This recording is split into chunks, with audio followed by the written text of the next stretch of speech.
शाम का वक्त था। बुलंदशहर की सड़कों पर रोज जैसी हलचल थी। कॉलेज की घंटी बज चुकी थी। एकता अपने दोस्तों से विदा लेकर घर लौट रही थी। हाथ में किताबें थीं, चेहरे पर मासूमियत। लेकिन किसी को क्या पता था, किसी की निगाहें उस पर पहले से जमी थीं। पीछे एक सफ़ेद वैन धीमी चाल से बढ़ रही थी।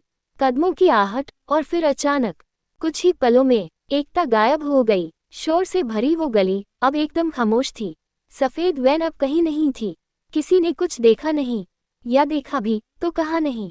राज कॉलेज से बाहर निकला, लेकिन एकता वहां नहीं थी। कहीं कोई हलचल नहीं, बस सड़क पर उसका दुपट्टा पड़ा था। राज को एहसास हुआ, ये कोई मामूली गुमशुदगी नहीं है, कुछ बहुत गलत हुआ है। राज भागता हुआ पुलिस स्टेशन पहुंचा। सांसें तेज थी, हाथ में एकता का दुपट्टा और आंखों में चिंता। सर, मेरी दोस्त एकता, उसे अभी अभी किडनैप किया गया है। राज चिल्लाया, लेकिन जवाब मिला, इतने केस आते हैं रोज, पहले से लंबी लाइन है, किसी को फुर्सत नहीं थी। राज को लगा इंसाफ यहाँ नहीं मिलेगा, अब उसे खुद कुछ करना होगा। राज सड़क पर दौड़ रहा था, हाथ में दुपट्टा, दिल में सवाल। पुलिस ने मदद नहीं की, लोग देख रहे थे पर कोई आगे नहीं आया। क्या अब कुछ नहीं बचा?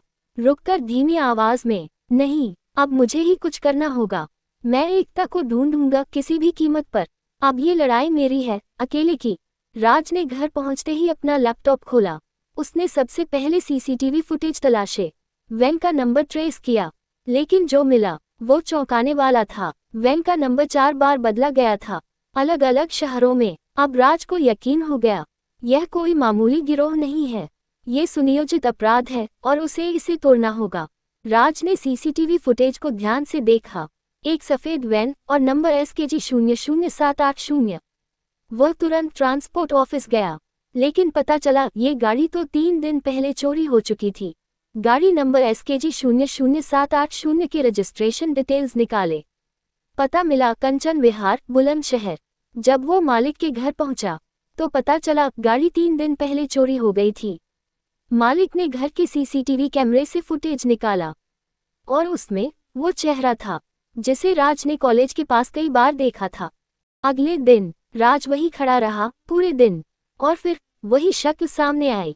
राज ने उसका पीछा किया, धीरे, बिना कोई शक होने दिया। अब खेल असली शुरू हो रहा था। राज ने पीछा करते हुए सही वक्त पर हमला किया। दोनों में झड़प हुई, एक तरफ हिम्मत थी, दूसरी तरफ चालाकी। राज ने उसे पकड़ लिया और पूछा, एकता कहाँ है? पहले चुप्पी, फिर कांपती आवाज में जवाब, मैं आपको उसके ठिकाने पर ले चलता हूँ, बस मारिए मत। राज ने चुपचाप पुलिस को लोकेशन भेज दी।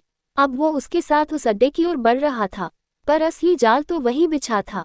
राज को जैसे ही बिल्डिंग में अंदर ले जाया गया, दरवाजे पीछे से बंद हो गए। चारों तरफ से लोग उसे घेरने लगे।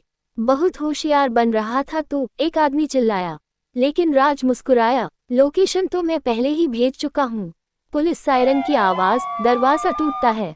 अगले ही पल पुलिस अंदर घुस आई। चारों तरफ अफरा तफरी मच गई। राज बच गया और अंधेरे कमरे से निकली। एकता और कई औरतें थकी हुई लेकिन जिंदा। आज उन्हें आज़ादी मिली थी, इंसाफ मिला था। एक आम लड़के की वजह से एक पूरी दुनिया बदल गई थी। राज एकता को गोद में उठाकर दोनों का प्यार देखते ही बनता था। कहानी पसंद आई तो चैनल को सब्सक्राइब करें।